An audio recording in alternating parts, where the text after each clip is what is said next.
بسم اللہ الرحمن الرحیم۔ السلام علیکم۔ سائمن بولیوار، جس نے کئی ممالک کو آزادی دلائی۔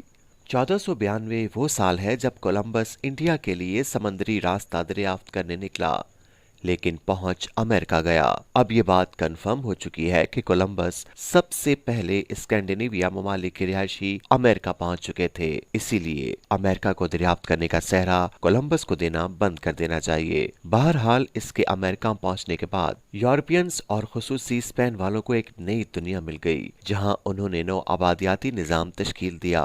سمندری راستوں کی تلاش سے شروع ہونے والا سلسلہ نیوزی لینڈ سے لے کر الاسکا تک ان ممالک کے قبضے کے باعث بنا۔ براعظم جنوبی اور شمالی امریکہ میں سب سے پہلے چونکہ اسپینش آئے تھے، اس لیے ایک اندازے کے مطابق ان دو براعظموں کے تقریباً آدھے حصے میں اسپین کا قبضہ تھا۔ ان علاقوں میں موجودہ یونائیٹڈ اسٹیٹس امریکہ کی کئی ریاستیں بھی شامل تھیں، جن میں California, Nevada, Colorado, New Mexico, Kansas, Montana, Florida, Alabama, Mississippi, Alaska, Oregon اور ریاست ایڈاہو شامل تھی۔ اسپین نے تقریباً 3 صدیوں تک ان علاقوں میں حکومت کی اور افریقن غلاموں کی مدد سے بے شمار دولت اکٹھی کی۔ ان علاقوں میں قبضہ کرنے اور پھر برقرار رکھنے کے لیے مقامی افراد کو کروڑوں کی تعداد میں قتل کیا گیا اور ان کی ثقافت اور طرز زندگی کو مکمل طور پر ختم کر دیا گیا۔ ان علاقوں میں اسپینش ثقافت کے اثرات اتنے دور رس رہے کہ آج بھی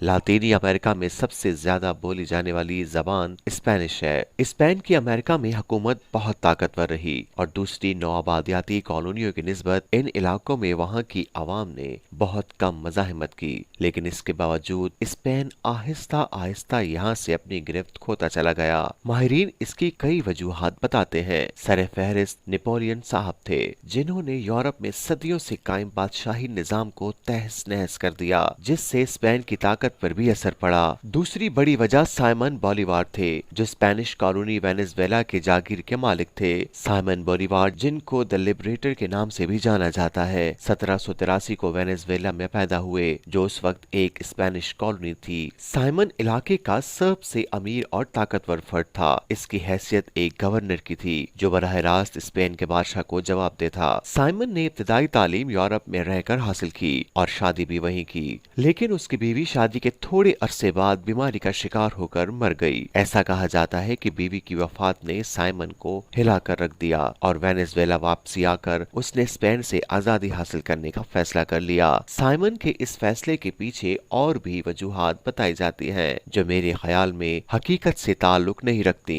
خیر، 1807 کو وینزویلا واپس آ کر اس نے باقاعدہ جنگ کی تیاری شروع کر دی۔ وسیع اثاثوں اور باقاعدہ فوج کا مالک ہونے کی وجہ سے اس نے اسپینش کالونیوں اور پڑوسی ریاستوں سے فوراً جنگ شروع کر دی۔ سائمن اور اس کی فوج نے تقریباً 100 جنگوں میں حصہ لیا اور زیادہ تر میں کامیابیاں حاصل کی۔ تاریخ میں اس کی جنگی حکمت عملیوں کو حیرت سے دیکھا جاتا ہے، کیونکہ بہت تھوڑے عرصے میں اس نے ایک بہت بڑا ایریا اسپین سے آزاد کروا لیا اور بولیوار، کولمبیا، ایکواڈور، وینزویلا اور پاناما کے علاقوں کا پہلا صدر بنا۔ یہ لاطینی امریکہ میں پہلی یونین تھی جس کے انتظامات کو ایک کانگریس کی مدد سے چلایا جاتا تھا۔ اس کی حکومت میں موجودہ یو ایس کی طرح تھی، جس میں ریاستوں کو بااختیار بنا کر ایک فیڈریشن بنائی گئی تھی۔ اس کے علاوہ جمیکا اور ہیٹی کو آزاد کرانے کا سہرا بھی سائمن کے سر ہی جاتا ہے۔ پولیو ملک کا نام سائمن بولیوار کے نام پر رکھا گیا اور بولیوار کو اس کا اعزازی طور پر آئین لکھنے کو کہا گیا۔ سائمن بولیوار ایک پڑھا لکھا اور صاحب مطالعہ شخص تھا، جو لاطینی امریکہ میں جمہوریت کا حامی تھا۔ وہ امریکی اور فرانس انقلابوں سے متاثر تھا اور چاہتا تھا کہ لاطینی امریکہ میں کالوین سسٹم ختم کر کے باقاعدہ جمہوریہ رائج کی جائے۔